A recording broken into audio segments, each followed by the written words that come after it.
If you are new to my channel, please do me a big favor. Please subscribe and hit the bell button found at the lower right of this video screen. Thank you in advance and bless you!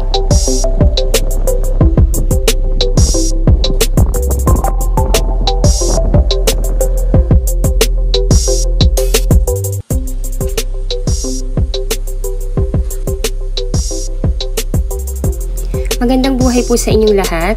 Right now po ay nandito po ako ngayon sa Isabela by My City Homes located at Panungyanan, General Trias, Cavite.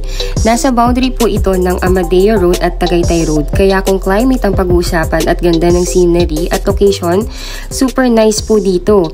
Tagaytay breeze, even tirik na tirik ang araw, ang lamig pa din ng klima dito.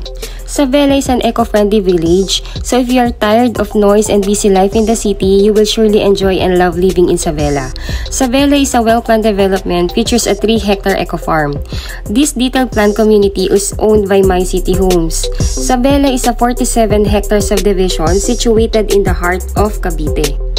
This project is a masterpiece of expert architect and urban planner Felino June Palafox Jr. The village introduces 2 house designs which are both 2-story, named as Adia Townhomes and Calista Single Attached. Both po yun pag tinurn over sa homeowner, complete finish na po yun. So meaning to say may tiles na po ito, may mga partitions na, and maganda na talaga. As in, sarili at family mo na lang po ang dadalhin mo sa bahay. At syempre, pati gamit nyo din po. Aside from the 2 captivating home models that you can choose from, one of the highlights of this subdivision is the 3-hectare eco farm with a remarkable man-made pond where the resident can have boating and fishing with their families. Isabela Village is a stylish and urban residential space. The area consists of lots and homes that will ensure complete privacy. Ang ganda dito, as in ang ganda talaga. Impressive yung community, malinis, maganda, malalaking street. Especially kahit yung mga blocks lang, ang lalaki ng streets nila. And sa totoo lang, nasa mid-range lang siya kung ile-level sa mga subdivisions na makikita ninyo sa Manila. Pero yung presentation ng community and the subdivision is actually pang high-end na. Wala na siya dun sa mid. For me wala na siya sa mid-range. Nandun na siya between ng mid-range to high-end. Sa amenities naman, as you can see, maganda talaga. Actually, inuna nilang itayo yung amenities bago yung mga residential. Kaya ngayon, yung makukumpleto na tong subdivision, kumpleto na talaga kasi may amenities na. Unlike sa ibang subdivision, unahin mo na yung mga bahay, yung residential before the amenities. Ito, nauna na yung amenities. Kaya talagang mas impressive and mas makikita ninyo yung kagandahan ng subdivision once tapos na. Lalo na ngayon, paubos na siya at complete. By the way, ito pinapakita ko sa inyong map is actually yung map ng eco farm eco farm na yung 3-hectare na open space namin. So you can see ito yung mapa niya para makita nyo lang kung ano yung mga meron dun sa eco farm namin aside from the lagoon or the man-made pond. Ayun, so we have we have the farm, we have the green area, we have the green parks and picnic ground. Ayun, so basahin nyo na lang po. We already have a community garden now where residents can plant vegetables, flowering plants, herbs, and other crops.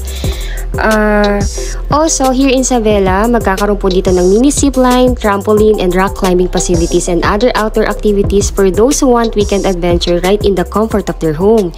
Diba, grabe? Just wow, grabe. And, ayun. So, itong mga activities na to will keep your kids more active during spare time. Diba? Kasi alam naman natin itong generation na to, ang mga bata ngayon is majority sedentary lifestyle, which is alam na natin, ang generation ng kids ngayon is glued sa gadget. So, moreover, yung subdivision natin ay done na ang clubhouse, diba? Nakita naman na natin. Meron tayong children playground, adult pool, kiddie pool, lap pool, may jogging path, and walking paths. We have landscape gardens, meditation garden, may spa. In every phase, 24/7 ng security, there are also roving guards at super daming CCTV. Napansin ko yung yung nag-site tour kasi ito, ipapakita ko rin sa inyo yung site tour dito. Isa-site tour ko kayo dito. Majority of the block na meron ng nakatira, meron ng CCTV, 'di ba? Grabe. So, hindi natin iisipin yung security and yung monitoring ng subdivision. By the way po, itong nakabakod na to, itong iniikot ko ngayon is actually yung Kawayan Eco Farm. So, nandito po yung man-made pond na na we can do boating and fishing. I know po na talagang nakaka-impress na po yung subdivision from the number one, from the community, the amenities, and the 2 model units na pwede nyo pong mapagpilian. Pero, as I can advise, kasi po, majority of my buyers are all OFW, and ayun po. And ngayon po, alam ko naman na wala kayo sa Pilipinas ngayon. You can do your research. You can check the address of the subdivision sa Google Map para at least makita ninyo kung gaano po siya ka-accessible sa mga necessity. Kasi we are just 8 kilometers po or 7 to 8 kilometers away from the dun sa pinaka-downtown ng General Trias, where nandoon yung mga SM, Pure Gold, Wet and Dry Market, schools and hospital.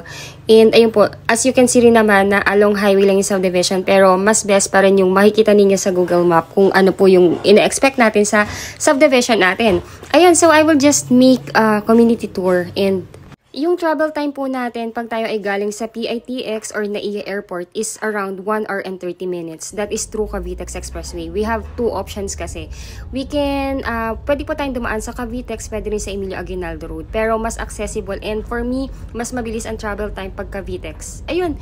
So by the way, itong pinapakita ko po sa inyo ngayon is yung way po papunta po sa sa face po ng Aliyah Townhome. So at least nakikita nyo na kung gaano kaganda yung community. Actually, what I really wanted na ipakita sa inyo is yung community po, kasi talaga napakaganda and maliit lang siya, sobrang organized na.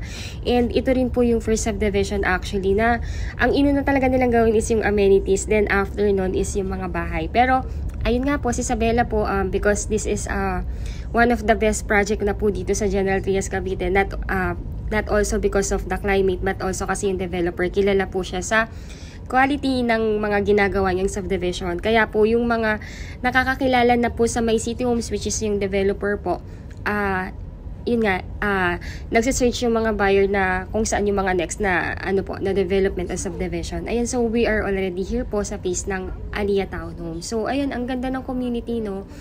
Although nandun tayo sa affordable range ng housing, mako-consider siyang halos na siya, nasa mid-range na po siya. Ang ganda ng community, ang laki po ng mga ng mga blocks ng mga streets sa blocks and sa main road. Ito po, nandito tayo ngayon sa main road nung face. Ayun.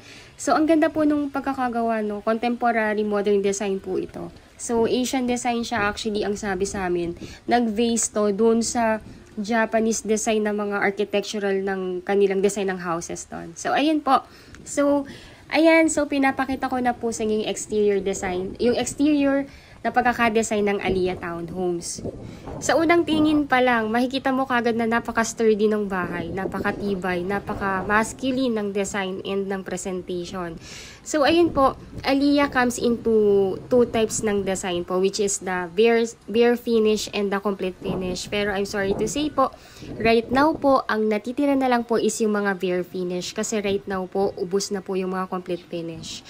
Ang kagandahan din naman sa bare finish po kasi, or yung basic standard finish namin is open layout siya. Kayo na po yung magde-design ko ano po yung color ng tiles, color ng walls, and of course yung mga measurement and laki ng mga room sa taas. Kasi pag tinurn over po siya, kayo na po yung maglalagay ng partitions for the rooms.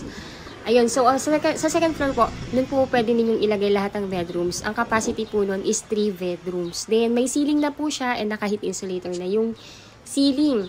Ayun, barely right now po, ang available lang po natin for the Aliyah Townhomes is yung mga pre-selling. So, when we say pre-selling po, itatayo pa lang yung unit or ongoing po yung pagtatayo ng unit. Usually, the turnover is 24 months. Pero kasi si Isabela po is actually paubos na po talaga yung subdivision. And itong phase po na ito mismo, yung i-over namin sa inyo. So, since patapos na po itong phase na to, so we believe na 15 to 18 months kaya nang i-turnover yung unit. By the way po, si Isabela po or si Aliyah Townhomes po, ang laki po niya is 50 square meter yung lot area and 50 per square meter yung floor area. So, open layout po siya. So, ibig sabihin po nun, kayo na po yung magta-tiles and magpa-partition ng unit po ninyo. Dati po kasi we have two types ng Dahlia Townhomes, which is the complete finish at ito pong basic turnover. Pero yun, however nga lang po, ubos na po talaga yung aming complete finish. If in case po na may magre-reopen, unahan po yun. Dapat po nakaready na yung reservation fee ninyo and yung mga requirements para po i-allow tayo na sa atin mapunta yung unit. Ayun po. So, right now po, pre-selling yung available. So, meaning to say po, yung down payment pwede yung hulugan ng 12 months to pay. Ayun, kasi yung iba naming client, they are looking for a ready for occupancy. Pag ready for occupancy naman yung gusto ninyo, same thing din po, unahan po kasi marami pong nakaabang. Yung down payment is pwede lang natin siyang bayaran ng cash basis or 3 months to pay po. Ayun po, so yun po yung kaibahan ng pre-selling and ng ready for occupancy. Ayun po, so dinidiscuss ko na po sa yung computation and yung process para at least you would have the idea. Alam ko naman po yung main reason bakit yung pinapanood to is to know the process. Kasi itong pinapakita ko sa inyo ngayon is yung actual turnover. Alam ko naman madali na ninyong ma-distinguish dito yung living area, dining area, and the kitchen. Yan po ang kagandahan naman dito. Open layout siya. So you would have the power kung paano nyo mas pagagandahin yung unit. Ang kagandahan kasi, di ba, nakita ninyo yung kitchen nasa likod. So, pwede nyo po siyang i-extend para po doon na ninyo i-set up yung salutuan and yung kitchen counter mas palakihin. Para nakahiwalay naman po yun sa living and dining area. And right now, andito na po tayo sa second floor. So, open layout din po ito. Ang capacity ng second floor po is hanggang 3 bedroom. Kagandahan po pag open layout, kaya nyo pong i-measure or kaya nyo pong mas tuunan ng pansin kung anong kwarto yung mas malaki or kung gusto nyo pa bang mag-add ng isa pang toilet and bath. Kasi po, ang toilet and bath natin for the Dahlia is nasa ground floor, isa lang po siya. Pero kung gusto nyo i-maximize yung space, mas kailangan ng maraming room, ayun po, pwedeng-pwede po ang 3 bedroom dito. Yan yung kagandahan din po dito, in every space na lalagyan nyo ng room, naka-ready na yung mga kuryente kung saan po yung mga saksakan and may provision na in every area ng for the AC. Ayan, so kung tatlo po yung ilalagay ninyo, in every area po may provision na for the AC. And lahat po ito, sliding window din. Pag basic turnover po yung kukunin ninyo, ang total contract price lang po nito is 2,402,220 pesos. Then, pag nagustuhan nyo, first cash out is 30,000 pesos lang. Then, kung ipapasok nyo siya kay bank financing, ang down payment lang kay bank financing is 450,444. Then, payable yon ng 12 months to pay. So, down payment is 450,000. Kung i-installment plan natin ng 12 months to pay, so 450,000 divide 12, that will be 37,537 pesos. Then, after po nating mabayaran yung reservation fee and down payment, stop payment muna tayo. Ipapa-approve na po yan sa bank financing. Then, once approved na po kayo kay bank for 20 years to pay, 15,482 pesos po yung inyong magiging monthly amortization for 20 years to pay. And of course, pagbayad na po yun and approved na po tayo kay bank financing, that's the time na pwede nang i-turn over yung unit. Ayun po, pwede rin ito sa bank, pwede rin po ito sa Pag-ibig financing. Same lang yung price. Mas mataas nga lang yung hinihinging down payment kay Pag-ibig, kasi kung ang down payment kay bank is 450, kay Pag-ibig ang down payment na kailangan ninyong ilabas is 672,220. Payable din ng 12 months. For 12 months, 56,018 pesos per month po. Then once tapos na po yung down payment ninyo and approved na kay Pag-ibig financing for 30 years to pay, your monthly amortization for 30 years to pay is 10,745 per month po. So again, pag nagustuhan niyo po yung unit, first cash out is reservation fee, which is 30,000 pesos po. Ayun po. So if you are an OFW client and wala po dito sa Pilipinas and decided na kayo, nakikita nyo na yung family ninyo, dito nyo na sila ilipat, dito na kayo titira, pero wala nga lang po kayo sa Pilipinas, kailangan nyo lang naman magtalaga ng representative na siyang iti-tripping namin dito sa site and pipirma ng documents in behalf po ninyo. Easy as that po. Tapos po, yung mga requirements natin, mga basic lang naman, like to valid ID, husband and wife, pag married, then job documents like certificate of employment with compensation and job contract. Then, of course po, yung passport po ninyo, kailangan din po namin yon. Then, SPA form. Yung SPA form naman po kami po magpo-provide nun. Ipapadala po namin sa inyo through email para mapirmahan ninyo. And ipakukonsularize ninyo sa ating Philippine Embassy dyan sa bansang pinag-workan nyo ngayon. And ipapadala sa representative ninyo pagkatapos niyo pong mapakonsularize para mapirmahan po niya. And mag-meet po uli kami nung representative ninyo para ma-file namin sa developer natin yung mga requirements natin. So, easy as that lang naman po. Then, of course po, for your safety, mandatory requirement po ng mga developer, ng lahat ng developer natin kahit sa subdivision po. Yung inyong magiging representative, mag-open po siya ng checking account. In any bank of choice naman po yun. Yung checking account po, siya yung magiging mode of payment ninyo. Kung ang down payment po is 12 months to pay, mag-i-issue po yung representative ninyo ng 12 pieces na checking account, na cheque po. Katumbas po yun nung 12 months na hulugan. Lalagay po dun sa cheque yung date or yung due date na kailan po yung inyong monthly down payment. Then nakalagay din po doon yung pangalan ng developer para at least you would have the security and peace of mind na talaga yung binabayad po ninyo is napupunta sa developer. So, in every check po nakalagay po doon yung due date nung inyong monthly down payment. Kung nag-reserve tayo kanya ng January 1, ang start ng ating down payment will be February 1 hanggang matapos natin yung 12 months to pay, every first of the month po ang inyong magiging monthly down payment. Ayun po, so I hope po na nagkaroon po kayo ng kalinawanan kung paano po ba ang proseso at pagkuha ng bahay dito sa atin sa Pilipinas. Ayun po, if you think po na nakakatulong po ako o yung aming team sa inyo para po magkaroon ng more choices sa pagkuha ng bahay, please like our video po and please subscribe na rin po. By the way po, our number is already posted in this video. Meron po akong dalawang best agent na pinagkakatiwalaan na humawak ng YouTube channel na to. Our number is already posted po dito sa video.